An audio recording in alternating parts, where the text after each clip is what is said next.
Charge मेरा ये है, एक चार्ज मेरा ये है, ये इन दोनों के बीच में जो डिस्टेंस है वो क्या है, आर है। तो इस चार्ज पे जो फोर्स लगाई है उसके बारे में मैं ये लिख देता था। लेकिन अब मेरे को यही सब किसकी फॉर्म में लिखना है, वेक्टर फॉर्म। वेक्टर फॉर्म मैं यहीं पर थोड़ा सा इसको कराऊंगा, लिमिटेशन के पास ही दिखा दूंगा तुम्हें, ठीक है, स्पेस यहाँ पर यूज हो जाएगा हमारा। अच्छा, तो सर यहाँ पर अब क्या बताना चाह रहे हैं वेक्टर, वेक्टर फॉर्म में एक तो हमने ये कर लिया था, सबको याद है क्या क्या लिखा था वेक्टर फॉर्म में कल हमने, F21 क्या होता है, कौन बताएगा, F21 क्या होता है, K1 Q2 upon R square into इसको R पढ़ते कैसे हैं, इसको पढ़ते कैसे हैं, F21 force due to 1 force force on upon 2 due to 1, very good, force on two due to 1 due to 1, very good. और इसका फॉर्मूला तो सर वही था क्या, Q1 Q2 upon R।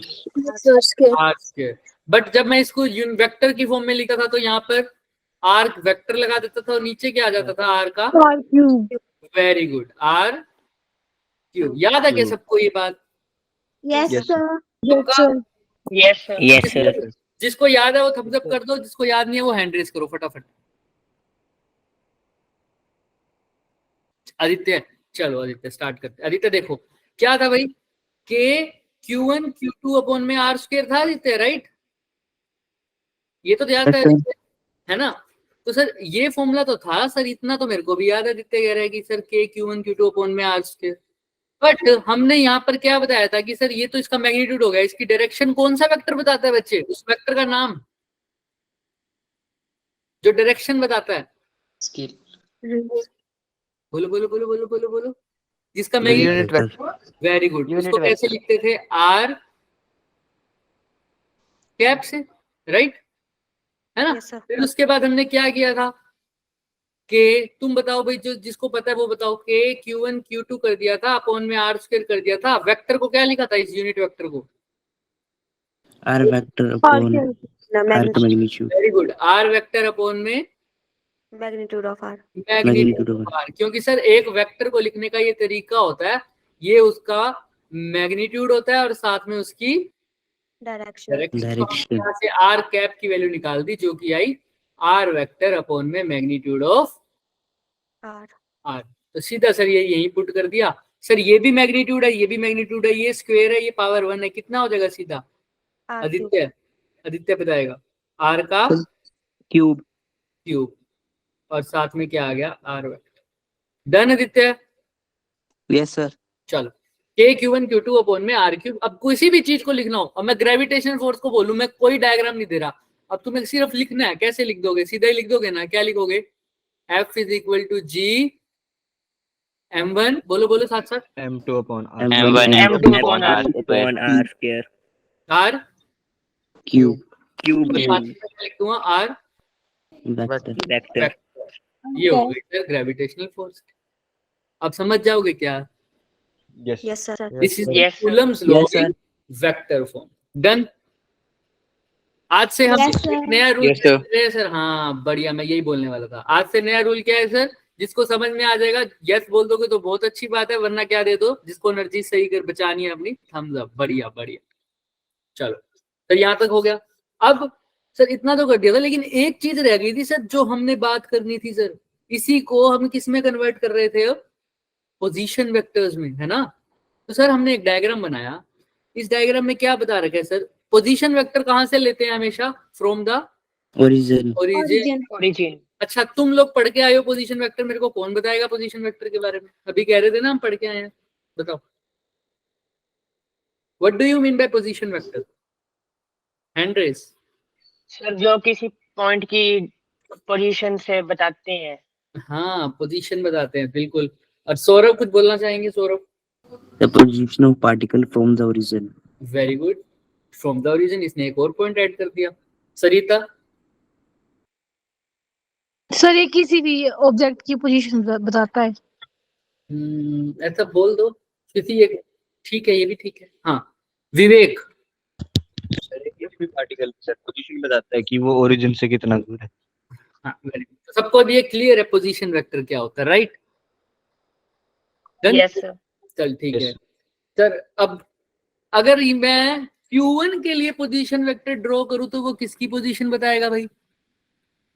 Q1 point और वो भी Q1 कहाँ से बताएगा सर? कहाँ से? ओरिजिन से। Origin सर ये हमारा ओरिजिन है, ये Q1 है सर। तो Q1 से ओरिजिन तक की दूरी R1 होगी, तो R1 वेक्टर क्या हो गया? Position vector for Q1 Q1 Q1 R2 क्या हो गया? Position vector for Q2 Q2 कोई दिक्कत ही नहीं सर। सर यहाँ तक तो समझ में आ जाएगा सर। अभी हमने बताया था सर, ये जो फोर्स दिख रही है F21 ये किसके ऊपर लग रही है sir? Force on 2 due to 2 due to 1 sir 2 move करेगा ना, सबसे बड़ी बात 2 के ऊपर देखूंगा ना, है Yes, ना? sir. पर Yes, इस sir. डायरेक्शन में मूव करेगा जिस डायरेक्शन में दिखा रखा है ना। हाँ जी Yes. सर, क्योंकि रिपल्शन हो रही है, तो कल बात हो गई थी सर। अब Yes. आर वेक्टर की फॉर्म में तो हमने लिख दिया था सीधा ही, लेकिन अभी इसी आर वेक्टर को मैं किसकी फॉर्म में लिखना चाहता हूँ sir? In terms of, position vector very good, in terms of position position vector sir. अभी तो सर ऐसा बोल दिया ना कि Q1 और Q2 में जो डिस्टेंस है वो बता दिया मैंने। अब मैं चाहता हूं कि मेरे को Q1 Q2 के बारे में ना पता हो कि किसके बारे में पता है? अगर पोजीशन वेक्टर पोजीशन वेक्टर्स के बारे में। Q1 का भी मेरे को पहले तो मेरे को ऐसे दे रखा है, सबको मेरे हाथ दिख रहे हैं? Yes, sir. Yes, sir. पहले Yes, तो मेरे sir. को ऐसे दे रखा है Yes. सर, ये एक Q1 है, ये एक Q2 है, इन दोनों के बीच में डिस्टेंस दे रखा है ना, ऐसा ही था। Yes, sir. Yes, sir. अब Yes, क्या है सर? sir. अब ये Q1 और Q2 के बीच में डिस्टेंस की टर्म्स में बात नहीं कर रहा, ये मेरा पोजीशन वेक्टर है, ये दिख रहा है, ये है ना, ये Yes. मतलब ये मेरा ओरिजिन है, मान लो ये मेरा ओरिजिन है। इस ओरिजिन से कितनी दूर है मेरा Q1 और मेरा Q2, उसकी टर्म्स में बात करेंगे, यानी पोजीशन वेक्टर्स की टर्म में बात करेंगे। अब मेरे फॉर्मूले में कौन आएगा सर?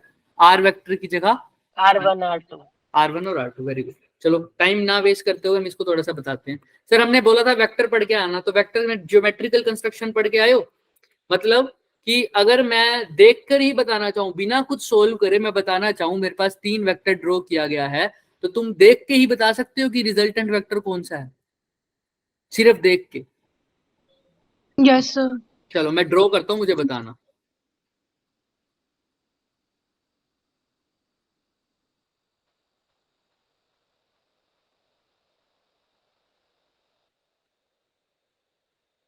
तो बताओ रिजल्टेंट वेक्टर कौन सा है इनमें से?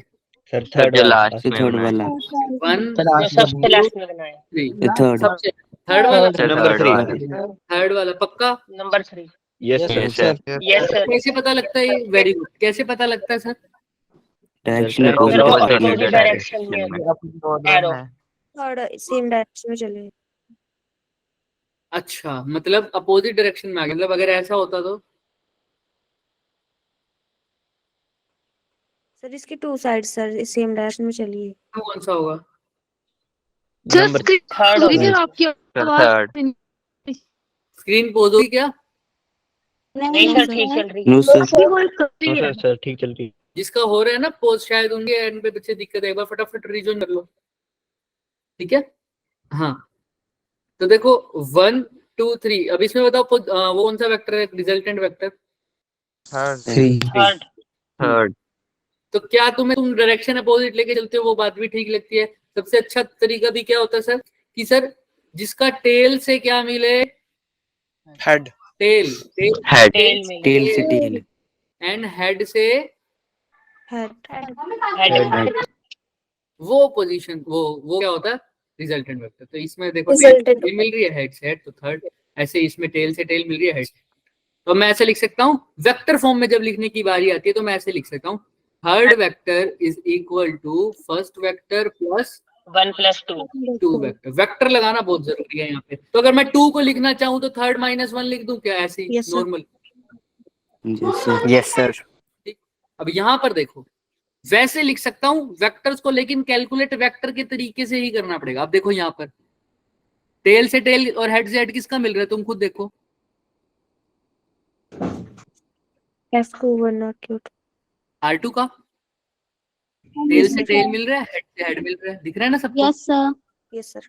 Yes sir. R2 result Yes, चाहिए sir. तो R2 को मैं लिख सकता हूँ R1 प्लस R कैप, यानी मैं R कैप को सीधा ही लिख सकता हूँ R2 माइनस R1 R1। तो सीधा ही मैंने ये लिख दिया R2 vector is equal to, sorry, R vector is equal to R2 vector minus R1 vector. R1 किसी को ये यहाँ दिक्कत है तो मेरे को बताओ। ये सिंपल ज्योमेट्रिकल तरीके से किया है सर सर मैंने। मेरे को नहीं सबको लगा सर। दिक्कत- सर एक हाँ बार बोलो। फिर से बता दो, रिजल्टेंट वेक्टर मतलब कैसे देखना है? रिजल्टेंट वेक्टर वो वेक्टर होता है जिसकी टेल से टेल जाए, हेड से हेड जाए। तो देखो बाकी जो नॉर्मल वेक्टर होते हैं ना वो सीरीज वाइज चलते हैं, जैसे यहाँ पर इसकी टेल आई फिर इसकी हेड आई, है ना, फिर इसका, अब ध्यान से देखना, अब यहाँ पर बताना थोड़ा सा कंफ्यूजन है। फिर देखो यहाँ पर टेल आया, हेड आया सर, डन। फिर यहाँ से टेल आया। अगर मैं एक्चुअल में बताना चाहूँ इससे भी बहुत अच्छे तरीके से देखना, ये देखो, ये सर टेल से हेड जा रहा है, ये टेल से हेड जा रहा है, और ये देखो हेड से हेड, टेल से टेल, दिख रहा है? ये फर्स्ट वेक्टर, ये सेकंड वेक्टर, ये थर्ड Yes, sir. वेक्टर। तो देखो ये तो सीरीज में जा रहे हैं, हेड से टेल से हेड, फिर टेल से हेड। लेकिन ये थर्ड वेक्टर को देखो तुम कैसे जा रहा है। ये फर्स्ट वेक्टर क्या कर रहा है, टेल के साथ जुड़ा हुआ है, अपनी टेल के साथ, टेल के साथ इसकी क्या जुड़ी हुई है, फर्स्ट वेक्टर की टेल। इसके हेड के साथ कौन जुड़ा हुआ है सर, सेकंड वेक्टर का हेड। तो जिसका टेल के साथ टेल जुड़े, हेड के साथ हेड जुड़े, वो क्या होता है, रिजल्टेंट वेक्टर। लेकिन इसमें देखो ना, क्या इस वाले वेक्टर की हेड के साथ टेल, हेड के साथ हेड जुड़ा हुआ है फर्स्ट वेक्टर का? No sir. तो ये रिजल्टेंट वेक्टर नहीं है। समझ में आ रहा है ना? Yes sir. किसी को कोई डाउट? अब इसी को बहुत तरीके से बना सकते हो सर, पैरेलल ट्रांसफॉर्मेशन करके ऐसे बना देते हैं कई लोग।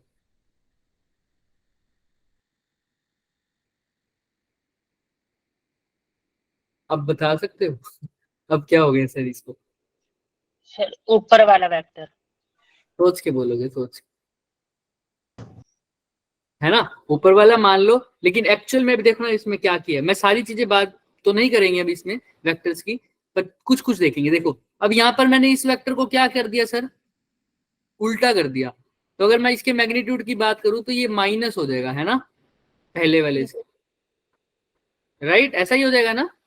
Yes sir. Yes Yes, sir. sir. 1 को तो वैसे का वैसे ही लिखा हुआ मैंने, 1 को तो वैसे का वैसे ही लिखा हुआ, और थर्ड वाले को क्या लिखा हुआ मैंने, ये भी मैंने कोई रिलेशन नहीं लिखा, सिर्फ बता रहा हूं तुम्हें। और थर्ड वाले को भी क्या करा, उल्टा करा या नहीं करा, -3 Yes, वेक्टर। -3 वेक्टर। अब तुम्हारी वैसे ही अगर तुम देखो तो देखो टेल के साथ टेल किसकी जुड़ रही है और हेड के साथ हेड किसका जुड़ रहा है, सेकंड वेक्टर का। सेकंड वेक्टर रह गया। तो 1 + 3 उसको लिख दो। समझ में आ रहा है? तो नॉर्मल तरीके से ऐसे करेंगे, बट अभी ये चीजें तभी समझ में आएंगी जब इसकी न्यूमेरिकल करोगे। बाकी तुमने तो किए भी होंगे इसके न्यूमेरिकल, राइट, है ना? किए थे ना वेक्टर्स के, तुमने करे होंगे 11th में। वेक्टर्स तो हुआ था तुम्हारा।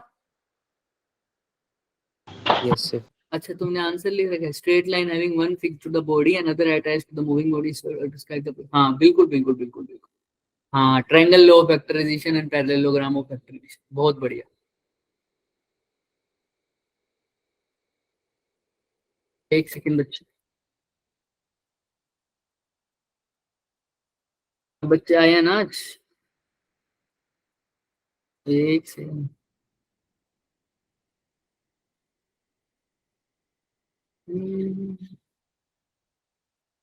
चलो बढ़िया। अब ध्यान से देखना, सबको ये समझ में आता है सर? कुल मिला के हमारी जो बात थी सर वो ये थी, कहां पर गया मेरा स्क्रीन, ये रहा सर। कुल मिला के ये बात थी, जो आर वेक्टर है उसको मैं R2 - R1 लिख सकता हूँ, right? Yes sir. Yes, sir. किसी को कोई डाउट तो नहीं है ना इसमें? No, sir. इसको नो ये सर। तो मैंने देसी भाषा में बता दिया R2 - R1, लेकिन वेक्टर्स को हम ऐसे बात नहीं करते कि अगर यहाँ प्लस है तो माइनस हो जाएगा। लेकिन तुम ऐसे भी इसको ट्रीट कर सकते हो कि मैंने इस आर वेक्टर को क्या कर दिया सर, घुमा दिया। क्या कर दिया? घुमा दिया। तो फिर वो पहले वाला केस घुमा हो जाएगा, दिया। उसका मैग्नीट्यूड क्या हो जाएगा, पहले पॉजिटिव था तो अब क्या हो जाएगा, Negative. तो ये सब चलता रहेगा।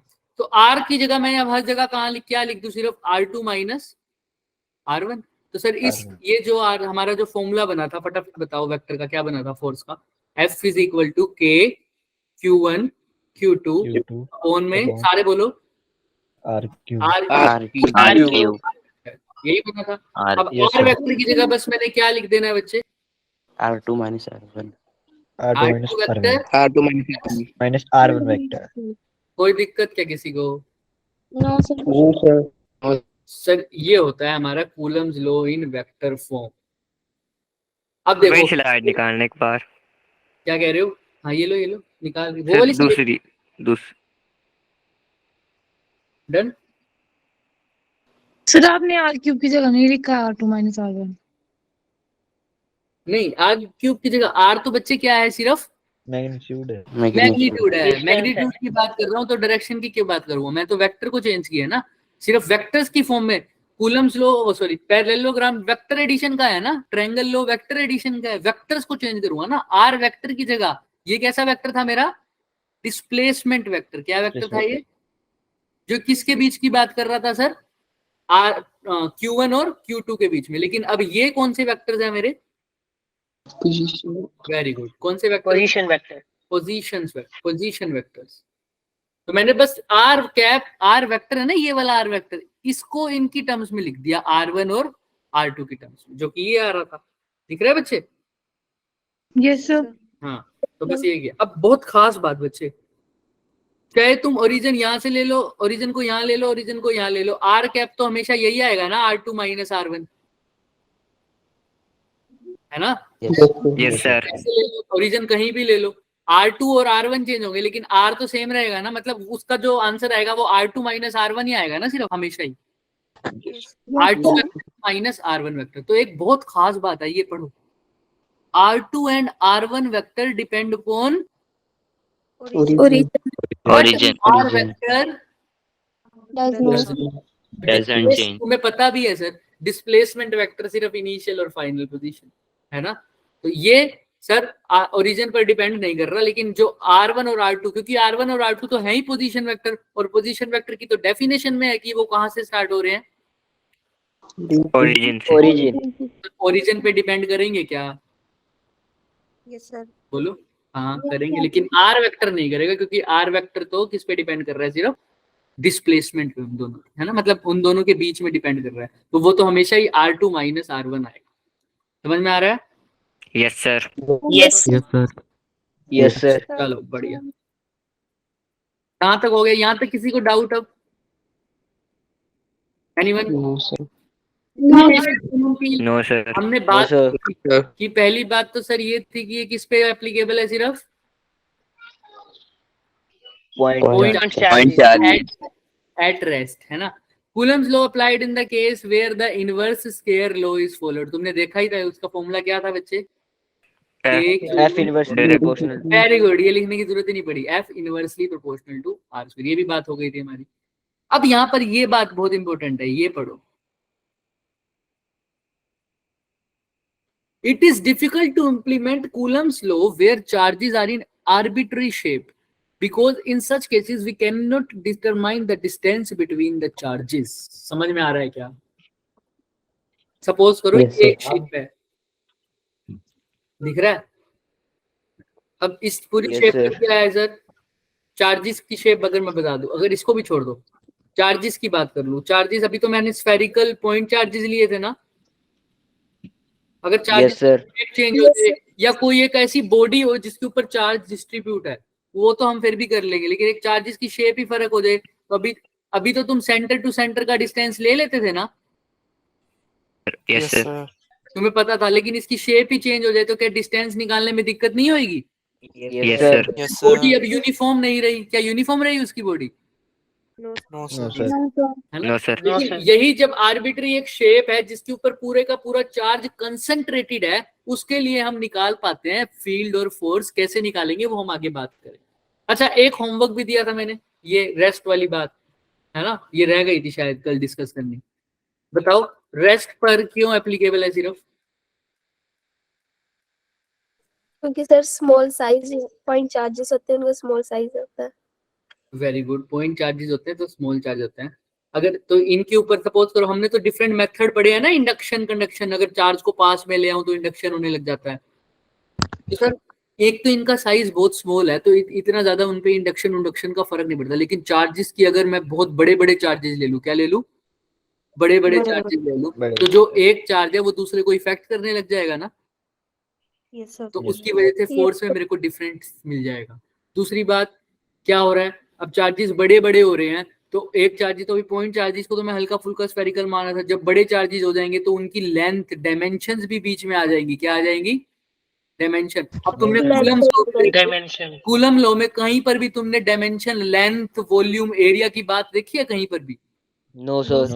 जब इनकी लेंथ बड़ी हो जाएगी तो पता देखना पड़ेगा सर, मतलब कोई इसकी शेप भी क्या पता चेंज हो, तो इनकी डायमेंशन को देखना पड़ेगा कि कोई चार्ज बड़ा है, कोई चार्ज छोटा है। समझ रहे हो? छोटा है।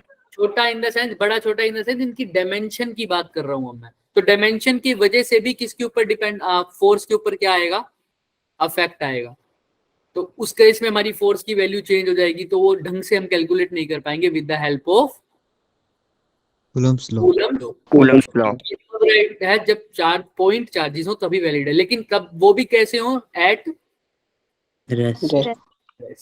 अब रेस्ट के अलावा कुछ और हो, मतलब मोशन में हो, तो मैंने थोड़ा सा हिंट दिया हुआ है तुम्हें कि क्या हो जाता है, सर फोर्स चेंज हो जाती है, मैग्नेटिक फील्ड लगती है ना, ऐसा कुछ याद आया? अभी किसी बच्चे ने बोला भी था, बहुत बढ़िया। तो ये हम आगे पढ़ेंगे कि रेस्ट पर ही क्यों, मोशन पर क्यों नहीं। समझ में आया? यहाँ तक किसी को कोई डाउट है तो हैंड रेस कर लो एक बार फटाफट। हाँ बोलो केशव। सर अगर बोलो, बोलो। बड़े वाले चार्जेस ले हम तो उसकी फोर्स कैसे निकलेगी, वही अभी कर उसके रहे लिए हैं, कोई next topic। फॉर्मूला है? हाँ हाँ हाँ, उसको बड़े चार्जेस को नहीं बोलेंगे हम। बड़ा चार्जेस का मतलब क्या है बच्चे, कि चार्ज डिस्ट्रीब्यूटेड है। क्या है, चार्ज अब डिस्ट्रीब्यूटेड है। भाई बड़ा चार्ज है, एक तो मतलब नॉर्मल स्फेरिकल सरफेस तो मैं ले ही लेता हूँ, बड़ा चार्ज है, सपोज करो ये रिमोट है पूरा, है ना, ये चार्ज है मान लो पूरा, अब ये बड़ा ही चार्ज है ना मेरे लिए, ऐसा ही बोल लो, है ना। अब इसके लिए क्या है, अब पूरा का पूरा चार्ज जो क्यू चार्ज है, इसके पूरे सरफेस पे क्या है, डिस्ट्रीब्यूटेड है सर। पहले तो क्यू चार्ज कैसे पड़ा था बच्चे हमारे पास, अकेला पड़ा है ना, यहाँ पर क्यू चार्ज पड़ा था, यहाँ पर क्यू चार्ज पड़ा था, ऐसे ही पड़ा था ना। Yes sir. लेकिन क्यू चार्ज छोटे छोटे टुकड़ों में कहां पर है, मेरे इस पूरे रिमोट पर क्या है, डिस्ट्रीब्यूटेड है सर। है टोटल क्यू ही, लेकिन जब सब छोटे छोटे को ऐड करूंगा ना, इसके बाद छोटे छोटे छोटे छोटे चार्ज सबको ऐड करके क्या बनेगा, क्यू। लेकिन अब ये छोटे छोटे छोटे छोटे छोटे छोटे पॉइंट चार्जेस से मिलकर बना हुआ है सर। क्या अब मैं सबकी वजह से फोर्स कैलकुलेट करता फिरूंगा क्या? No sir. No sir. ये पॉसिबल भी है, ये पॉसिबल भी है नहीं है सर। तो इसी के लिए अब जो मेथड है वो हम पढ़ेंगे, ठीक है? Yes sir. चलो ठीक है बच्चे, हाँ चलो। Yes sir. पहले तो ये समझो, अभी तो हमने जो बात करी है सारे में, देखो दो ही चार्जेस रखे हैं, है ना। देखो क्वेश्चन में भी दो ही चार्जेस रखे थे। Yes sir. अब हम Yes, बहुत sir. सारे चार्जेस को क्या बोलते हैं, देखो force due to multiple charges, दिख रहा होगा तुम्हें सबको, ये ब्लैक, ब्लू, ग्रीन, येलो, ये सारे, और रेड चार्ज भी पड़ा है, ये सारे मिलकर फोर्स लगा रहे हैं ना। किस पे लगा रहे हैं अभी? रेड पे। रेड पे। सर पहली बात तो यही गलत बोलेंगे हम, सिर्फ रेड पर नहीं लगा रहे, लगा तो वो एक दूसरे पे भी रहे होंगे, यस सर। है ना। लेकिन हम जो देख रहे हैं तो वो किसे कैलकुलेट करके देख रहे हैं, रेड पे। और सबसे इंपॉर्टेंट बात भाई, सपोज करो चार्जेस में फोर्सेस की बात अगर मैं नॉर्मल करूं, ग्राम मासेस में, चार्जेस में कोई किसी का सगा नहीं होता, कोई किसी का सगा नहीं होता, ये बात हमेशा याद रखना। समझ में आ रहा है? अब कैसे, सपोज करो ब्लैक वाली रेड पे जो फोर्स लगा रही है, ब्लैक और ब्लू वैसे तो अच्छे से घूमते हैं, इकट्ठे घूम रहे थे, बहुत बढ़िया घूम रहे थे, दोस्तों की तरह रह रहे थे, लेकिन जब साथ देने की बारी आती है तो कोई किसी का साथ नहीं देगा, यहाँ नहीं देता। तो देखो चार्जेस के बारे में बात कर रहा हूँ सिर्फ, ठीक है। तो जब ब्लैक ब्लू पर, जो ब्लैक जो है रेड पर फोर्स लगा रहा है ना, जो ब्लैक रेड पर फोर्स लगा रहा है वो अनअफेक्टेड रहेगी, किस पे, जो ब्लू और रेड के बीच में फोर्स लग रही है। समझ रहे हो क्या बोल रहा हूं मैं? मतलब ध्यान से सुनो, दोबारा सुनो। नो सर, समझ एक नहीं है। फोर्स तो ब्लैक रेड पर लगा रहा है ना, यस सर। एक फोर्स कौन लगा रहा है रेड पे, ब्लू भी लगा रहा है, ब्लू। सर ब्लैक भी रेड पे फोर्स लगा रहा है, ब्लू भी रेड पर फोर्स लगा रहा है, तो ये दोनों फोर्स आपस में, मतलब अगर जो मान लो, इसको और अच्छे से समझते हैं, ब्लैक रेड पे फोर्स लगा रहा है 5 न्यूटन की, समझ में आ रहा है, ये इस पे फोर्स लगा रहा है 4 न्यूटन की। अगर तुम ब्लैक और रेड को इकट्ठा, मतलब ब्लैक और रेड को अलग भी कर दो ना, सिर्फ ऐसा समझ लो मेरे सिस्टम पर 2 ही चार्जेस पड़े हैं बच्चे, एक तो ब्लैक पड़ा है और एक ब्लू। रेड पड़ा है। ये ब्लैक दिख रहा है सबको, ये वाला, ये ब्लैक है सर और एक रेड है। सर ये जो ब्लैक रेड पे अकेले बैठे हैं, तब कितनी फोर्स लगा रहा था? 5 न्यूटन। कितनी लगा रहा था? Suppose 5 Newton. 5 Newton sir, 5 Newton. और अब सपोज करो ब्लू और क्या नाम है दूसरा, कौन सी बात कर रहे थे हम? ब्लू और रेड। ब्लू और रेड, ये भी दोनों कैसे पड़े हैं? अभी अलग पड़े हैं बिल्कुल। तो ब्लू रेड पर अब कितनी फोर्स लगा रहा है अलग करते हुए भी? 4 न्यूटन। अब मैं इन चारों को इकट्ठा रख दूं, मतलब तीनों को, सॉरी, रेड को भी, ब्लैक को भी और ब्लू ब्लू को भी और ब्लू को भी सर, तो भी जो ब्लैक वाला है वो रेड पर कितनी ही लगाएगा? 5 न्यूटन। और ब्लू वाला रेड पर कितनी ही लगाएगा? 4 न्यूटन। क्या वैल्यू चेंज हुई है क्या इनको पास रखने से भी? No sir. नहीं। अब मैंने भी बोला था रेड और ब्लू दोनों कैसे हैं? दोस्त हैं, है ना? क्या थे? दोस्त हैं। लेकिन फिर भी अगर दोस्त होते तो ज्यादा, अपने दुश्मन रेड को ज्यादा फोर्स लगा देते, है ना? समझ रहे हो? लेकिन अगर मैं अलग अलग कैलकुलेट करके देखूं, भाई 5 न्यूटन, पहले भी 5 न्यूटन लगा रहा था कौन? ब्लैक। ब्लैक। अभी भी 5 न्यूटन कौन लगा रहा है? ब्लैक। पहले भी रेड कितनी, ब्लू कितनी लगा रहा था? 4 न्यूटन। अभी भी ब्लू कितनी लगा रहा है? 4 न्यूटन। तो यहाँ पर ये बात क्या कि दो चार्जेस के बीच में जो फोर्स लगती है, ध्यान से मैं इसको समराइज कर रहा हूँ, मैं नेट फोर्स की बात नहीं कर रहा, याद रखना। दोबारा बोलो, तुम मेरे साथ बोलो, मैं किसकी बात नहीं कर रहा? मैं जो बात कर रहा हूं, मैं ये कह रहा हूं कि जो दो चार्जेस के बीच में जो फोर्स लगती है सर, जो फोर्स लगती है वो अनअफेक्टेड रहती है। वो क्या रहती है? अनअफेक्टेड। किससे अनअफेक्टेड रहती है? किसी सही बोल रहे एक दूसरे से। हाँ, किसी तीसरे से, किसी तीसरे से। थर्ड चार्ज से। यानी अगर रेड पे ब्लू पहले 4 न्यूटन लगा रहा था, तो ब्लैक अगर पास में रख दूंगा तो भी ब्लू तो कितनी ही लगाएगा? 4 न्यूटन ही लगाएगा। 4 न्यूटन। सर उसकी फोर्स पे कोई फर्क नहीं पड़ेगा। The force between the two charges is unaffected by the बोलो थर्ड चार्ज। Third charge. समझ में आ रही है? किसी को कोई डाउट? No sir. चलो बढ़िया। जो ब्लैक के वो ब्लू पे फोर्स नहीं लगाएगा? लगाएगा। मैं कह रहा हूँ उतनी ही लगाएगा जितनी पहले लगा रहा था। सपोज कर रहा हूँ, मैंने यही बोला ना, पहले सपोज करो कुछ भी नहीं है हमारे पास, सिर्फ रेड है और क्या है? ब्लैक है। सिर्फ रेड है और ब्लैक है, तो ब्लैक जो रेड पे फोर्स लगा रहा है, मान लो कितनी लगा रहा है? 5 यूनिट। तो अगर साथ में 10-12 चार्ज और भी रख दूंगा, तो ब्लैक तो अभी भी रेड पे कितनी ही लगाएगा बच्चे? 5 आएगा। ऐसा नहीं होगा कि साथ में 10-12 चार्जेस और लग दिए तो अब जो ब्लैक वाला फोर्स लगा रहा है वो 10 न्यूटन का लगाने लग जाएगा। नहीं, ब्लैक वाला तो पहले भी 5 न्यूटन लगा रहा था, अभी भी 5 न्यूटन लगा रहा है। समझ में आ रही है चीजें? अच्छा, इसको और तरीके से समझते हैं सर। सपोज करो, अब मैं तुम्हें कहता हूं सर, ये एक चार्ज था भाई ब्लू, ये वाला, ये एक छोटे से चार्ज पर एक फोर्स लगा रहा था। इस गोल वाला चार्ज है, इसको मान लो 1। चार्ज 1 के ऊपर एक फोर्स लगा रहा था जिसकी वैल्यू थी 10 यूनिट्स। कितनी थी? 10 यूनिट्स। मैंने क्या किया? क्यू को तो यहीं रखा, इस क्यू को भी वही, इस चार्ज को भी वहीं रखा। मैं यहाँ पर 5 चार्जेस और ले आया। कितने चार्ज ले आया? 5 चार्जेस दिख रहे हैं? 5 चार्जेस ले आया। अब मुझे बताओ कि ये फर्स्ट चार्ज क्यू पर कितनी फोर्स लगा रहा होगा? बताओ। 10 यूनिट। बताओ कितनी लगा रहा होगा? 10 यूनिट। सर इसके इफेक्ट, इसके आने से कोई फर्क नहीं पड़ेगा क्या? No sir. नहीं सर, इसके आने पर नेट फोर्स का तो फर्क पड़ सकता है, लेकिन जो पहले येलो वाला फोर्स लगा रहा था अभी भी क्या लगाएगा, वो वही सेम ही लगाएगा। लगाएगा। सर अलग से अगर मैं कैलकुलेट करूंगा तो येलो वाले की तो पहले जितनी फोर्स थी उतनी ही अब रहेगी, वो चेंज नहीं होगी। चेक तुम 1000 चार्ज लेके आ जाओ, येलो वाला पहले भी 10 यूनिट लगा रहा था, येलो वाला अभी भी 10 यूनिट लगाएगा। हाँ, लेकिन जब दोस्ती निभाने पे आते हैं तो देखो कैसे निभेगी। अब जब दोस्ती निभाने की बारी आती है, अकेला चार्ज कुछ नहीं करता, वो सारे मिलकर जो फोर्स लगाते हैं तब वो नेट फोर्स बोलते हैं। देखो कैसे, ये बात समझ में आई जो भी मैंने बोली? Yes sir. अब क्या हो रहा है सर, अब ध्यान से देखना। सर ये क्यू चार्ज है रेड वाला, इसके ऊपर सर ये फर्स्ट चार्ज है, ये लगा रहा है कितनी फोर्स, एफ फोर्स। कितनी फोर्स, F1 लगा दिया। क्या लगा रहा है, F1 लगा रहा है सपोज कर।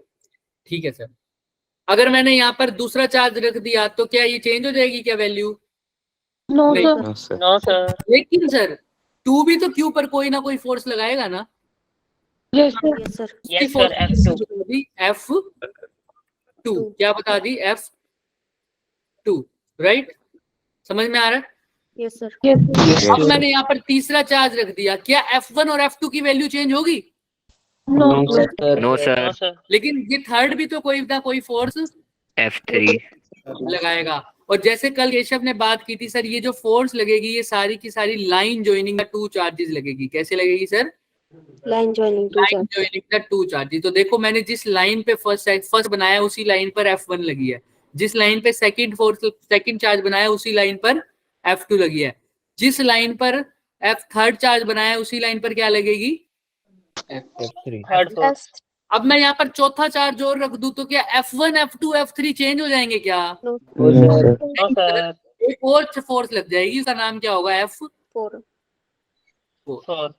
समझ में आ रहा है क्या सबको? Yes sir. यस अब सर। अगर मैं नेट फोर्स कैलकुलेट करूंगा, वर्ड ध्यान से सुनना, क्या कैलकुलेट करूंगा, net force. Net force. Sir ये सिंपल वही बात होगी, ये रिमोट सबको दिख रहा है? Yes yes sir. Yes sir. मेरा ये हाथ पहले इसको 2 न्यूटन से धक्का दे रहा था, क्या दे रहा था, 2 न्यूटन से धक्का दे रहा था। अब क्या हो गया, एक और हाथ आ गया 5 न्यूटन से धक्का देने लग गया इधर से, दिख रहा है? कितने न्यूटन से? 5 न्यूटन 5 न्यूटन से। तो क्या ये 2 न्यूटन से धक्का नहीं दे रहा? दे रहा है। दे रहा है ना? दे रहे हैं। ये भी 5 न्यूटन से दे रहा है। अगर मैं यहाँ से एक और हाथ डाल दूं, वो 10 न्यूटन से दे रहा है, तो क्या ये दोनों नहीं दे रहे होंगे धक्का?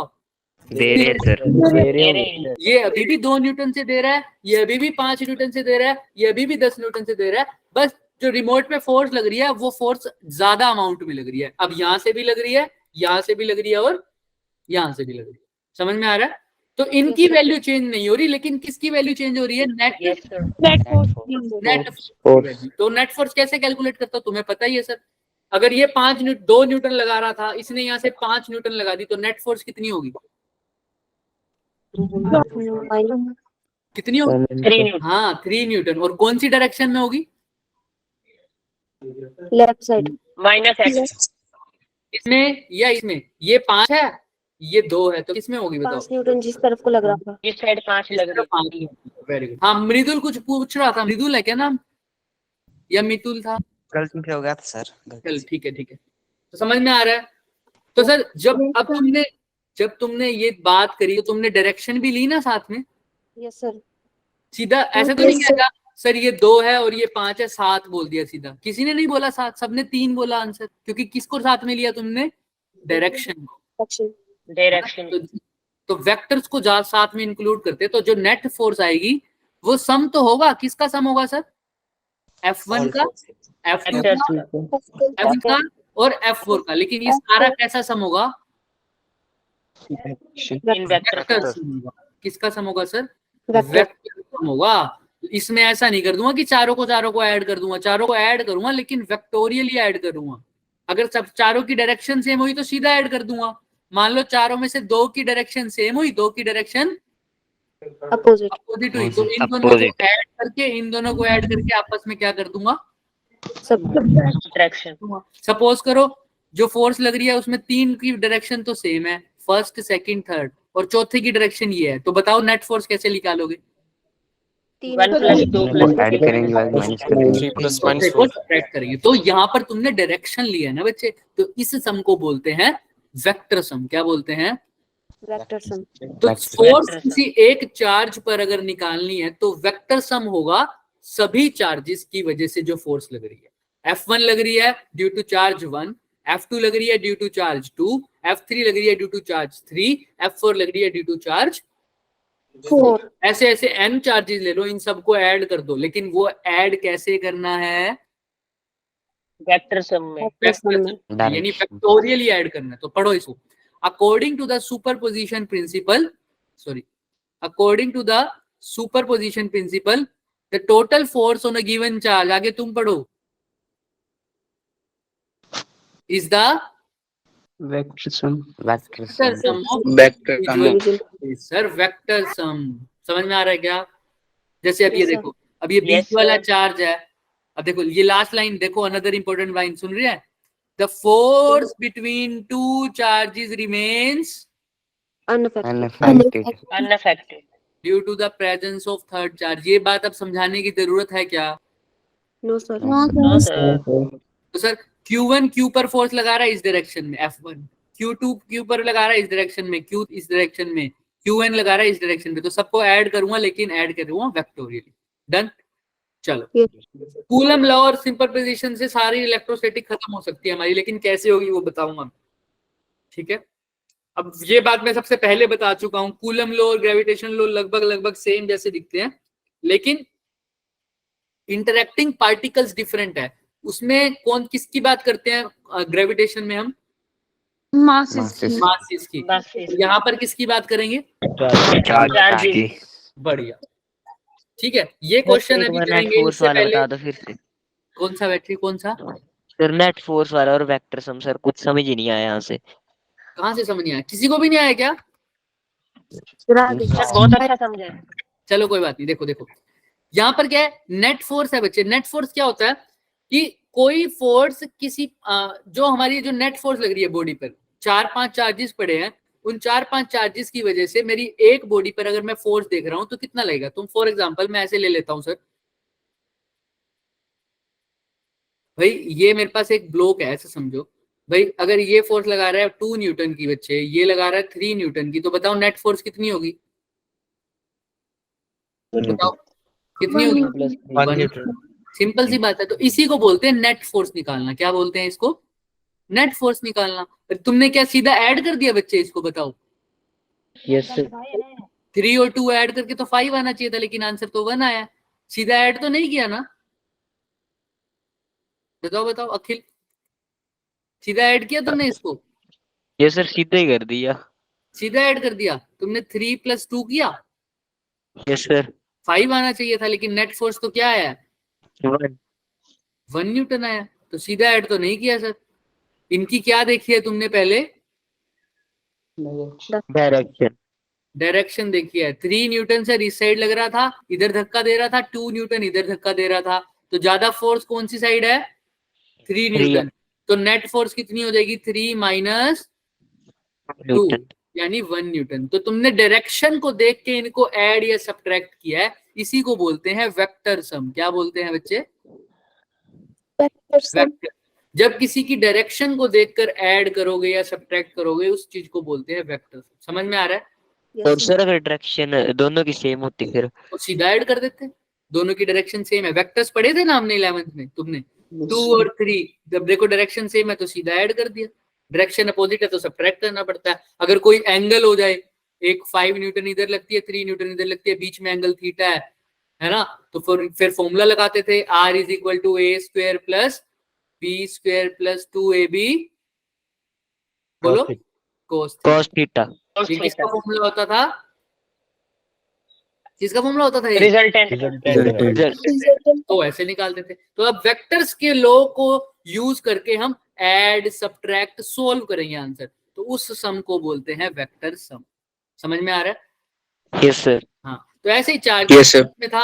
अगर एक चार्जेस पे फोर्स लग रही है इस फर्स्ट चार्जेस की वजह से F1, सेकंड चार्ज की वजह से F2, थर्ड चार्ज की वजह से F3, फोर्थ चार्ज की वजह से F4, तो अभी सबकी वजह से जो देखूंगा तो F1 plus F2 plus F3 plus F4, लेकिन ये सब कैसे ऐड करूंगा?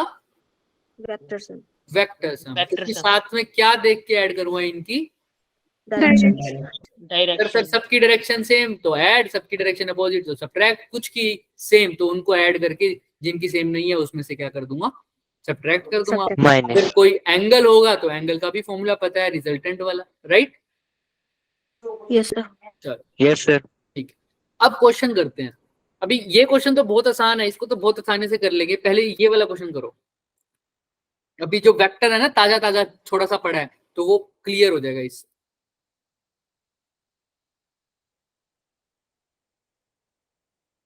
एंड तक बने रहो, हम रिपीट कर देंगे, मेरे को कोई दिक्कत नहीं है रिपीट करने में, ठीक है? बेझिझक बोला करो, बट एंड तक रहना है हमने यहाँ पर।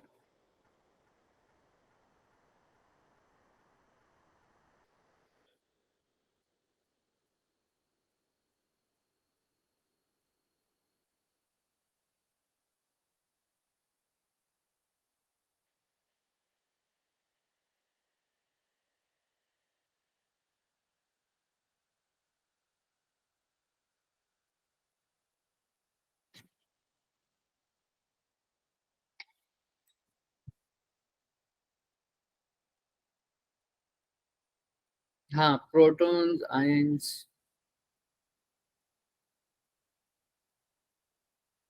कोशिश करो। सबसे पहले तो बताओ क्वेश्चन में क्या निकालना है हमको? सर न्यूमेरिकल ही तो सीखने हैं, तो वही तो करेंगे पूरे चैप्टर पूरे उसमें। हम हर एक भी क्लास सर फोर्स निकालनी है। हाँ वेरी गुड। एक भी क्लास अब ऐसी नहीं जाएगी जिसमें हम न्यूमेरिकल सोल्व नहीं करेंगे, एक भी क्लास ऐसी नहीं जाएगी। चलो, 3 charges at the are the placed at the vertices of equilateral triangle of side a. तुमने निकाल लिया नेट फोर्स। अभी अभी सुपरपोजिशन प्रिंसिपल समझ के आए हो कि अगर नेट फोर्स किसी एक चार्ज पे निकालनी है तो वो सबका क्या होगा? Vector sum. Vector sum. तो वेक्टर कौन से चार्ज पे निकालनी है सर? सर ए पे। ए पे। अभी मैं ये लाइन को नहीं पढ़ रहा, ठीक है? ये लाइन बाद में पढ़ेंगे। तुमने अभी ए पर नेट फोर्स निकालनी है ना, वो निकालो सिर्फ। सर ए पर नेट फोर्स निकालनी है, ए यहाँ है ना, ये रहा, यही है ना ए? यस चलो सर, अब ए पे निकालनी है तो ए पे किस किस की वजह से देखूंगा? एक तो बी की बी की वजह से और सी की वजह से। और सी की वजह से। अब तुम खुद बताओ, ए, चलो सी की बात करते हैं। सी पर फोर्स सी की वजह से देख रहा हूं तो क्या लिखूं? F A C F C. Very good, very good. On A by C. Very good. तो जब सर अब इनकी फोर्स कैसे लगेगी? फोर्स देख किस पे रहा हूं? ए पर। तो कौन मूव कर रहा होगा? ए। तो ए पर कौन सी डायरेक्शन में फोर्स लगेगी बताओ? बाकी सब हमने पढ़ा है ना, the force between two charges is unaffected by the third charge. तो जब प्लस क्यू की वजह से, ये जब सी की वजह से चार्ज चेक कर रहे हो तो बी को क्या कर दो? भूल जाओ। अब समझो सिर्फ ये 2 चार्ज पड़े हैं, बी को भूल ही जाओ। तो सी की वजह से अगर ए को धकेलना हो तो कौन सी साइड जाएगा? ये ऊपर वाली side, very straight good. Direction C. और जो लाइन ज्वाइनिंग होगी उनको, है ना, ये वाली इस साइड ऐसी जाएगा। सर तो मैं लिख दूं इसको Yes, F sir. Of A C, right? किसी को कोई doubt? No sir. No no sir. अब सर नीचे वाली को देखो, नीचे कौन है सर? नीचे बी। Sir B. बी कैसे फोर्स लगा रहा होगा? पहले तो इसको लिखेंगे कैसे वो बताओ? F A B. F A B. Very good, F A B यानी force on force on A by B. Very good, गजब। तो देखो बी पर मैं फोर्स देख रहा हूँ ना सर, अब बी सॉरी ए पर ही देख रहा हूँ फोर्स तो, लेकिन किसकी वजह से? बी की वजह से। बी की वजह से। सर बी की वजह से देख रहे हो, ए पर देख रहे हो तो कोई बात नहीं, इसको लिख देते हैं एफ ए बी। चलो सर एफ ए बी। तो बताओ अब सी को भूल जाओ, तो बी ए को कहाँ पे भेजेगा? ऊपर नीचे कहाँ? अपने लाइन पास। ज्वाइनिंग वाला सर ऊपर की साइड। सर ऊपर की साइड। यहाँ यहाँ yes sir. No sir, sir Yes, B sir. की डायरेक्शन में। सर नहीं। सर बी की डायरेक्शन में। सर बी की डायरेक्शन में करेगा क्योंकि इस नेगेटिव है। डायरेक्शन में, सर जहाँ को इस बी है। डायरेक्शन में ना। Yes yes sir. क्यों? क्योंकि सर सर ये ये कैसा नेगेटिव चार्ज है। है यार? नेगेटिव। Negative है तो Attract नेगेटिव तो करेगा। नेट चार्ज अट्रैक्ट करेगा ना। Very good, Yes. पास में खींचेगा सर, पास में खींचेगा। ऐसे कैसे आप दूर भेज रहे हो? सारा रोला ही तो इसमें किस चीज का है सर? साइन का है। हो जाएगा क्या है? समझ में आ रही है ये बात? डायग्राम में किसी को कोई दिक्कत? No sir. No sir. No sir. अब तो वेक्टर का काम है। अगर करे हैं तो तुमने अच्छी बात है, नहीं करे तो 2 मिनट रुको, हम अभी बता देंगे फटाफट करके। ठीक है, तो देखो तो सर इसको कलर को येलो कर लेते हैं, येलो ही ब्राइट दिखता है। अच्छा, अब 2 फोर्स आ गई ना तुम्हारी, देखो एफ ऑफ ए सी, इसको क्या लिख दूं? F of A B. A B. तो सर एक फोर्स है एफ ऑफ ए सी, ये वाली, दूसरी फोर्स है एफ ऑफ ए बी। यही है क्या? Yes sir. Yes sir. तो ये 2 वेक्टर ही हो गए एक किस्म से, यस है ना? इन दोनों के बीच में कोई एंगल बन रहा होगा। अगर वो एंगल पता लग जाए तो मैं कौन सा फॉर्मूला लगा सकता हूँ नेट कैलकुलेट करने के लिए? रिजल्टेंट। रिजल्टेंट, रिजल्टेंट वाला। Under root A square plus यानी A square plus B square plus 2ab 2ab cos theta. cos theta. और ये दोनों ही एफ ए सी लिख दिए। सॉरी बच्चे, एफ ए सी और एफ ए बी। ठीक है। अच्छा, इसी को सोल्व करने का एक छोटा और तरीका भी है, वो कंपोनेंट्स वाला तरीका है, लेकिन अभी हम इस पे स्टिक रहेंगे, वो भी बता दूंगा। अच्छा, ये है थीटा। अब पहले तो मेरे को एक बात बताओ सब, क्या एफ ए सी की वैल्यू, अभी मैं रिजल्टेंट की वैल्यू नहीं पूछ रहा, अभी मैं पूछ रहा हूं क्या एफ जो सी ए पर लगा रहा होगा, सी ए पर लगा रहा होगा, और जो बी सी पर, बी ए पर लगा रहा होगा, ए सी और ए बी, क्या इनकी फोर्स का मैग्नीट्यूड दोनों केस में सेम होगा या नहीं होगा? सोच के बोलना ये बात। Sir same. Yes same same होगा। कैसे बता सकते हैं सर? सर चार्ज क्यों ही सर है? चार्ज बस सर पॉजिटिव 1 और नेगेटिव 1 है। बहुत बढ़िया यार, इतने होशियार बच्चे हो तुम।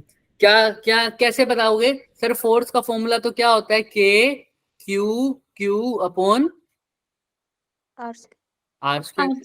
सर इसके अंदर देखो, मैग्नीट्यूड की बात करूं, अभी मैं अभी साइन नहीं ले रहा, फोर्स के मैग्नीट्यूड पूछा है ना मैंने। क्या पूछा है? फोर्स का मैग्नीट्यूड। मैग्नीट्यूड। यहाँ पर भी क्यू और क्यू चार्ज है, इसमें भी क्यू और क्यू चार्ज है। जब एसी की बात करूंगा तब भी तो क्यू और क्यू लूंगा, अपॉन में आर का स्क्वायर लूंगा। जब ए बी की बात करूंगा तब भी क्यू और क्यू लूंगा, अपॉन में आर का स्क्वायर लूंगा। ऐसे ही लूंगा ना? कोई फर्क है दोनों में? बताओ। अच्छा, क्यू तो दोनों में No, सेम नो है, सर। के भी दोनों में सेम है, आर की वैल्यू दोनों में सेम है। पहले केस में आर कहां से कहां तक का डिस्टेंस है? ये वाला है ना, ए से और सी तक, ए सेम है। से सी के सेंटर तक का है ना, ये वाला। ऐसे ही दूसरे केस में ये वाला है ना, दोनों की Yes, आर की sir. वैल्यू भी क्या है इसका? Yes sir. सेम अलग अलग है। सब देखो, Square. सेम है अलग अलग है? देखो ध्यान से, सेम है। ए और ए सेम है। सेम Same है, sir. Equilateral triangle. Equilateral. Same है सर।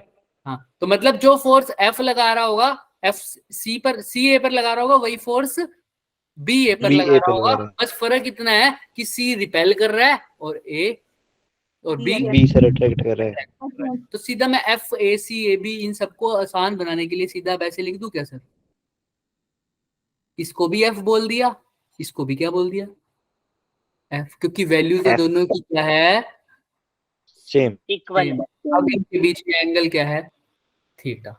मैं पहला क्वेश्चन इसलिए बहुत आसानी से आराम आराम से करवाता हूँ, क्योंकि अब इसके जैसे इतने क्वेश्चन आएंगे, वो कौन करेगा? हम सर। हम हम करेंगे। लोग। या एफ और एफ थीटा है इसके बीच का एंगल। अब तुमने सिर्फ क्या निकालना है? ए की जगह क्या पुट करोगे?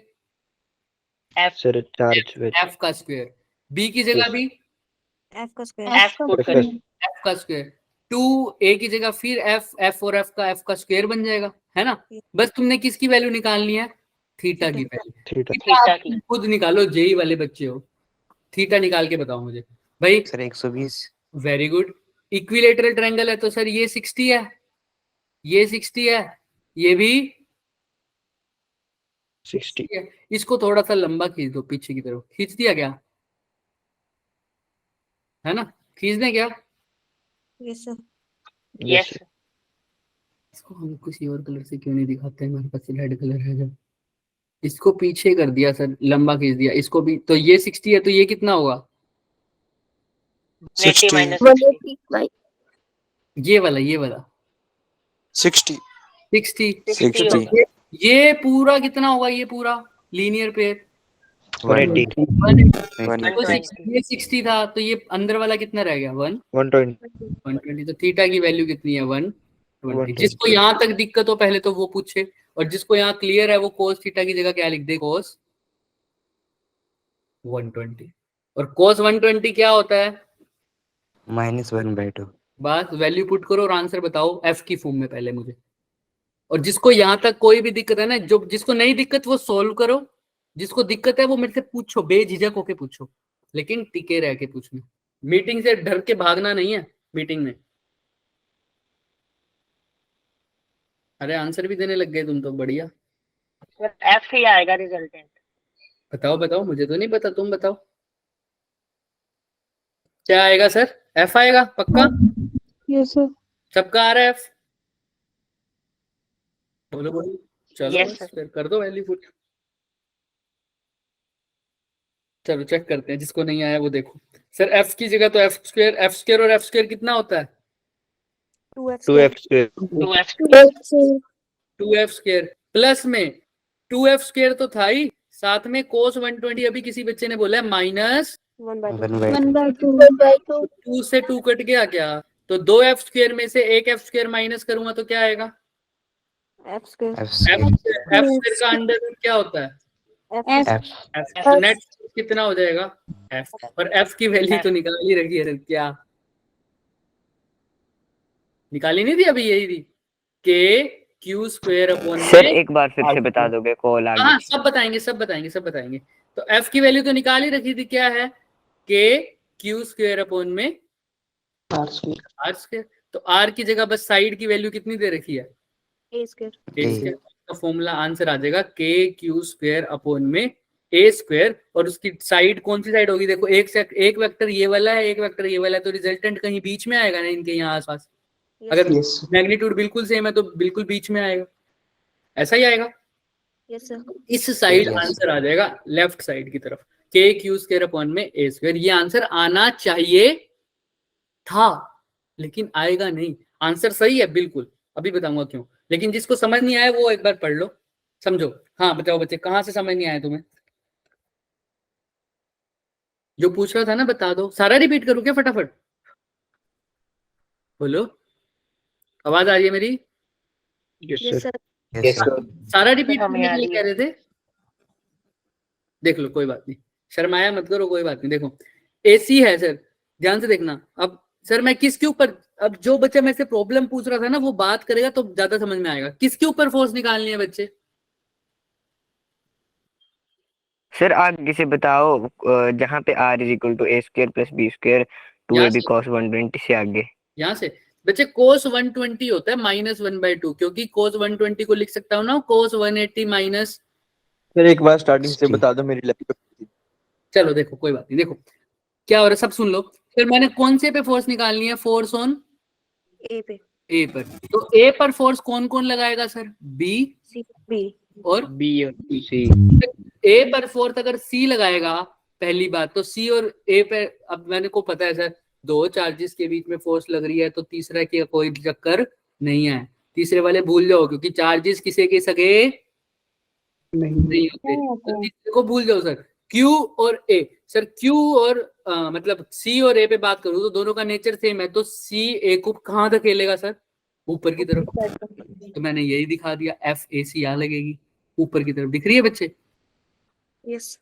अच्छा अब बी और ए की बात करूं तो बताओ बी ए को धकेलेगा या अपनी तरफ खींचेगा, अट्रैक्ट करेगा। करेगा तो एक खींचते हुए दिखा रहा है क्या, हाँ सर दिखा रहा है। तो दो फोर्सेस ये नहीं होगी अगर मैं इसको ढंग से बनाऊं तो, एफ ए सी इधर इधर की तरफ लग रही है, देखो इधर की तरफ, और एफ ए बी इधर नीचे की तरफ लग रही है क्या, यस सर। समझ में आ रही है। जिसने पूछा था दोबारा बताने के लिए तो उसको समझ में आ रहा है, बोलो बच्चे। Yes sir. हाँ नहीं आ रहा तो पूछ लो, अभी तो हम शुरू से ही स्टार्ट कर रहे हैं, देख लो अभी रोक दो मेरे को, क्या समझ नहीं आ रहा है समझ। Yes sir. चलो तो फोर्स ऑन एसी और फोर्स ऑन एबी, एसी धकेल रहा है सर ऊपर की तरफ क्योंकि रिपेल करेगा ना सर। जब सी की बात कर लो तो बी को भूल जाओ, तो समझो सिर्फ सी और ए है, तो सर सी अगर यहाँ है, ए अगर यहाँ है, तो ये इसको रिपेल ही तो करेगा सर उस साइड, ऐसे ही अब ए और बी की बात कर रहा हूं, तो बी तो नेगेटिव है तो वो अपनी तरफ अट्रैक्ट करेगा, तो एक फोर्स ऐसे हो गई, एक फोर्स ऐसे हो गई, तो वही मैंने बता दी। इन दोनों के बीच में जो एंगल है उसको थीटा मान लिया, और अभी ज्योमेट्री से तुमने सोल्व किया बिल्कुल, ये 60 एंगल है, 60 डिग्री, क्योंकि इक्विलेटरल है, ठीक है। तो सर ये 60 है, तो ये ऊपर वाला भी कितना होगा 60, ये पूरा 180 होगा लीनियर पेयर से, उसमें से ये वाला पार्ट 60 हो गया, तो ये बचा हुआ कितना रह जाएगा 120। भाई पूरा 180 था, ये पूरा 180 था, इसमें से ये वाला पार्ट कितना है 60 डिग्री, तो ये वाला पार्ट कितना हो जाएगा, सिंपल सी बात है 120। तो थीटा की वैल्यू आ गई 120। अब मैंने कहा कि जो फोर्स सी ए पर लगा रहा है वही फोर्स कौन लगा रहा है, बी ए पर लगा रहा है, क्योंकि सब कुछ सेम है सर। फॉर्मूला लिखा मैंने के क्यू स्क्वायर अपॉन में आर स्क्वायर, चार्ज भी दोनों केसेस में सेम है, डिस्टेंस भी दोनों केसेस में क्या है सेम है, क्योंकि ट्रायंगल कैसा है सर। मैंने कहा एफ ए सी की जगह भी एफ लिख दो, एफ ए बी की जगह भी क्या लिख दो एफ लिख दो, तो ए की जगह भी एफ, बी की जगह भी एफ, ए बी की जगह फिर से एफ एफ लिख दिया। कोस थीटा की वैल्यू भी निकाली है, कोस 120, कोस 120 इज नथिंग बट -1/2, तो कोस 120 की जगह -1/2 लिखा, इस 2 से ये 2 कट गया, 2f² प्लस माइनस का f² हो जाएगा, तो f² बच जाएगा, f² का अंडर रूट क्या होता है f, तो नेट फोर्स क्या आई f। समझ में आया? Yes sir. Yes sir. चलो, तो f की तो वैल्यू तुमने निकाल ही रखी है पहले से ही, के क्यू स्क्वायर अपॉन में आर स्क्वायर, आर की जगह सिर्फ क्या लिखना है ए, तो ये तो आ जाता आंसर। लेकिन अभी इसने ये फोर्स कैसे कौन सी डायरेक्शन में आई है, अभी तुम खुद बताओ मुझे कौन सी डायरेक्शन में आई है। अगर मैं यहाँ पर दिखाऊं इस फोर्स को, तो ये फोर्स कैसे आई है, कौन सी डायरेक्शन में आई है, कोई बताएगा मुझे सर। ये तो अगर मेरी थी एफ ए सी, और ये क्या थी एफ बी ए बी, बिल्कुल ए बी, तो जो नेट फोर्स आई है वो इसी डायरेक्शन में आई है ना, देखो left side. Yes sir. Yes sir. F net लिख दीजिए, एफ नेट, तो ये बीसी के पैरेलल है या परपेंडिकुलर है, ये एफ नेट पैरेलल पैरेलल ने पूछिए the force in a direction normal to BC, normal मतलब परपेंडिकुलर, ठीक है, परपेंडिकुलर क्या एफ नेट आई है हमारी कोई, नो सर, वो तो पैरेलल है, नो सर, परपेंडिकुलर वाला कंपोनेंट ही नहीं है, तो परपेंडिकुलर पे फोर्स क्या आएगी जीरो जीरो आएगी, जीरो। लेकिन अगर पूछता find the force on the vertex in a direction parallel to BC, तो क्या आता आंसर ए। फर्स्ट ऑप्शन या हाँ बी। तो उस केस में तुम्हें वैसे कंफ्यूज नहीं करते हो, तुम्हें एक ही ऑप्शन देते, या तो 1 देते या 2 देते, लेकिन अगर डायरेक्शन की बात करो तो बी भी हो सकता है, क्योंकि ए बी इस साइड है ना हमारी, तो नेगेटिव लेफ्ट की तरफ है, तो क्यू स्क्वायर माइनस में आ जाए। समझ में आ रहा है? डन। Yes sir. हाँ, लेकिन अभी हम मैग्नीट्यूड की बात करेंगे तो वो तुमसे डायरेक्शन नहीं पूछेगा उस केस में, डायरेक्शन तो वो पहले ही बता रहा है, इसकी डायरेक्शन बीसी के क्या है पैरेलल है, तो उसमें तुम्हें सिर्फ एक ही ऑप्शन देता, वो या तो ये वाला देता या ये वाला देता, लेकिन तुम्हें पता है मैग्नीट्यूड यही आता, के क्यू स्क्वायर अपॉन में ए स्क्वायर, आर की जगह ए। अब ये तो पक्का पता है ना सबको, के की जगह इसने क्या लिख रखा है 1/5। समझ में आ रहा है ना? Yes sir. हाँ हाँ, अभी किसी को कोई डाउट है तो बताओ, वरना थम्स अप आ जाओ, मैं फैन ऑन कर दूं। किसी को कोई डाउट नहीं है? चलो बढ़िया।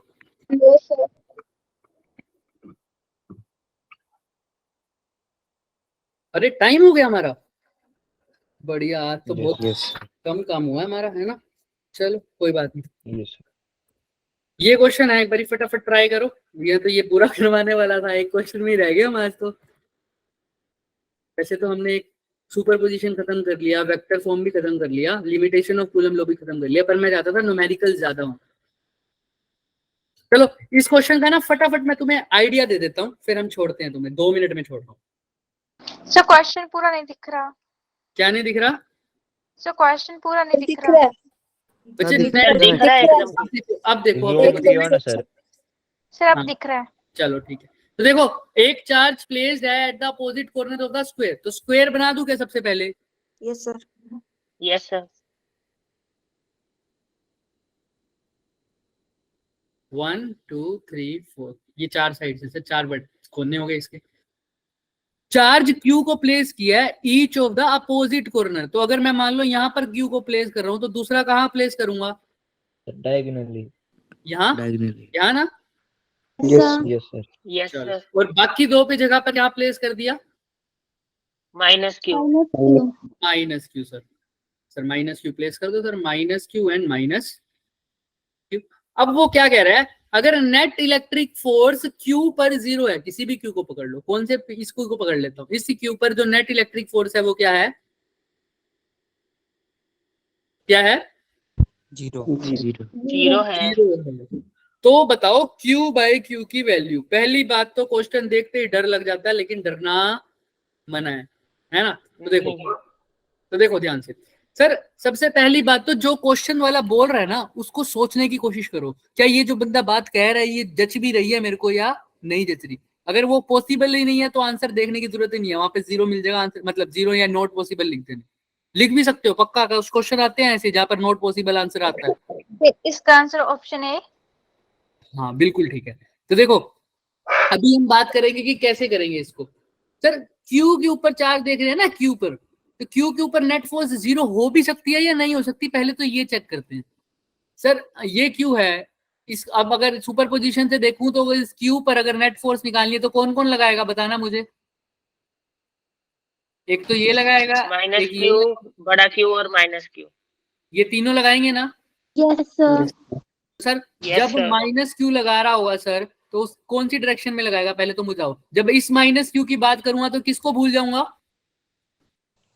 सेकंड और थर्ड वाले। सेकंड और थर्ड को Second, भूल third. जाओ। तो बताओ ये इसके ऊपर फोर्स कहाँ लगाएगा, फटाफट फटाफट बताओ, फटाफट फटाफट। सर अब अट्रैक्शन होगी first वाली। अपनी डायरेक्शन में ऐसे। Yes sir. अच्छा ये वाला यस सर। 3 वाला अपनी डायरेक्शन। डाउनवर्ड। वेरी गुड, क्योंकि तुमने किसको मूव कराना है, जिसके ऊपर फोर्स लगती है उसकी बात कर लोगे। ठीक है, कई बच्चे ना इसको ऐसे कंफ्यूज हो जाते हैं, ये वो ऐसे ऐसे लगा देते हैं साइन, वो कहते हैं माइनस क्यू इसकी तरफ जाएगा, हम कहेंगे नहीं, क्योंकि अभी तो फोर्स किस पे लग रही है सर? कैपिटल क्यू पे। क्यू पे लग रही है। कैपिटल क्यू मूव करेगा, वैसे ऐसा ऐसी डायरेक्शन लगाएंगे, है ना? समझ में आती है ना ये बात? मैंने सबसे पहले यही बात बताई थी। Yes sir. हाँ तो अब आ जाओ, ये क्यू किस पे फोर्स लगाएगा, कौन सी डायरेक्शन में? ये ऊपर वाले क्यू की तरफ। ऊपर डायरेक्शन। लाइन ज्वाइनिंग लगा दूं, लाइन ज्वाइनिंग। और कहाँ पे लगाएगा? Yes, sir. इस डायरेक्शन में, इस डायरेक्शन में ना। Yes sir. ठीक है बच्चे, तो इस डायरेक्शन में लगा देगा। अब देखो ध्यान से सर, ये दो, अब दो तीन फोर्सेस दिख रही हैं तुम्हें, एक तो ये फर्स्ट फोर्स, ये सेकंड फोर्स और ये थर्ड फोर्स दिख रही है ना? तो पहले तो ये बताओ, अगर क्यू पर नेट फोर्स 0 होनी चाहिए तो ये सारी फोर्सेस एक दूसरे को क्या करेंगी? Cancel out. Cancel out. अब तुमको देखना है क्या ये पॉसिबल है कैंसिल आउट करेगी। अब इसको अलग से बना के देख लो, फटाफट फटाफट करेंगे अब इसको। सर फर्स्ट वाली ऐसे लग रही है सर, सेकंड वाली ऐसे लग रही है ना? Yes sir. और थर्ड वाली कैसे लग रही है? इसके बिल्कुल ऊपर, यहाँ ऐसे ही लग रही है ना? Yes sir. Yes sir. अब तुम देखो भाई, फर्स्ट और सेकंड तो बिल्कुल 90 डिग्री पे लग रहे हैं, तो इनका कुछ रिजल्टेंट कहाँ आएगा? इनके सर बीच से। बीच बीच से बीच में ऐसे। और इसको ये वाली डायरेक्शन और ये वाली डायरेक्शन बिल्कुल एक दूसरे के क्या है? अपोजिट। अपोजिट है। कैंसिल आउट करेंगे। कैंसिल कर सकती है ना? Yes sir. Yes sir. भाई पहले इन दोनों का Yes, sir. रिजल्ट निकाला, वो बीच में आ रहा है, वो बिल्कुल अपोजिट है किसके? 3 के। जिसका रिजल्टेंट निकाल दो ना उस फोर्स को भूल जाओ। अब मैंने किसका रिजल्टेंट निकाला था यहाँ पर? 1 और फर्स्ट और सेकंड। फर्स्ट और सेकंड का। अब मैं फर्स्ट और सेकंड को मिटा दूंगा क्योंकि उसका तो रिजल्टेंट निकल गया। अब मेरे पास सिर्फ कितनी फोर्स रह गई? 3 and 4 दो ही रह गए। है ना? तो ये नेट फोर्स रिजल्टेंट फोर्स थी उनकी, पहले दो की और ये तीसरी। अब दोनों देखो, दोनों बिल्कुल अपोजिट डायरेक्शन में नहीं लग रही। Yes sir. अगर इनका मैग्नीट्यूड सेम हो रहा तो ये दोनों एक दूसरे को क्या कर देंगी? Cancel. Cancel cancel out. Out तो नेट फोर्स क्यू पर क्या हो जाएगी? Zero zero. मतलब बात जच रही है ना? हाँ, नेट फोर्स जीरो हो सकती है ना? Yes yes sir. तो अब ये नेट फोर्स जीरो कर दो बस, और आंसर आ जाएगा किसकी फॉर्म में? क्यू बाय क्यू की वैल्यू निकालनी है। अब नेट फोर्स जीरो कैसे करेंगे इसकी बारी करेंगे हम नेक्स्ट क्लास में। नेक्स्ट क्लास में हम ये पूरा खत्म कर देंगे भाई फटाफट, ठीक है? इसमें कुछ था नहीं, कोई बात नहीं, क्वेश्चंस की प्रॉब्लम ज्यादा जरूरी है, कोई दिक्कत नहीं है। अभी किसी को कोई डाउट है तो पूछो। No sir. पक्का? सर आपने नोट सेंड नहीं किए थे। आज करूँगा ना बच्चे, Yes, इसके sir. अंदर दोनों ये वाला कूलम वेक्टर स्लो वाला हमने करा नहीं था ना कल पूरा, तो वो आज कर दिया तो इसलिए हो जाएगा। अब वैसे भी एक जगह प्लेटफॉर्म बन रहा है जहाँ पर तुम्हारे सारे नोट्स आ जाएंगे, वो बता देंगे तुम्हें भी कुछ टाइम में, यस सर। ठीक है? तो अब हमारा सुपरपोजिशन प्रिंसिपल हो गया, Coulomb's law in vector form हो गया, और क्या नाम है, कूलम्स लॉ के क्वेश्चंस भी स्टार्ट हो गए। मैं बोलूँ तो 50% क्वेश्चंस कूलम्स लॉ के अब खत्म हो चुके हैं तुम्हारे। अब 2-3 पैटर्न वाले क्वेश्चन है बाकी, कि नेट फोर्स जीरो कब होगी, और नेट फोर्स जीरो हो तो चार्ज को कहाँ रखूं, ये सब रह गया। उसके बाद कूलम लॉ तुम्हारा बिल्कुल पूरे तरीके से क्या हो जाएगा? विद क्वेश्चंस, ठीक है? तो याद रखना, नल पॉइंट, हाँ वही बोलते हैं, नेट फोर्स जहाँ जीरो होती है उसको नल पॉइंट बोल देते हैं। चलो फिर हम इलेक्ट्रिक फील्ड स्टार्ट करेंगे। तो हमारा पूरा एम है कि नेक्स्ट लेक्चर पे हम कूलम लॉ बिल्कुल क्या कर दे, क्वेश्चंस के साथ खत्म कर दें। ठीक है? और उसके बाद तुम्हारे को पीडीएफ भेजूंगा अच्छी अच्छी बुक्स की, उसके अंदर सिर्फ कूलम लॉ के क्वेश्चन मिलेंगे और उसको सॉल्व करते रहना और उसकी प्रॉब्लम लेते रहना। डन? Yes sir. चलो बच्चों, आज के लिए yes sir. Bye bye, good night.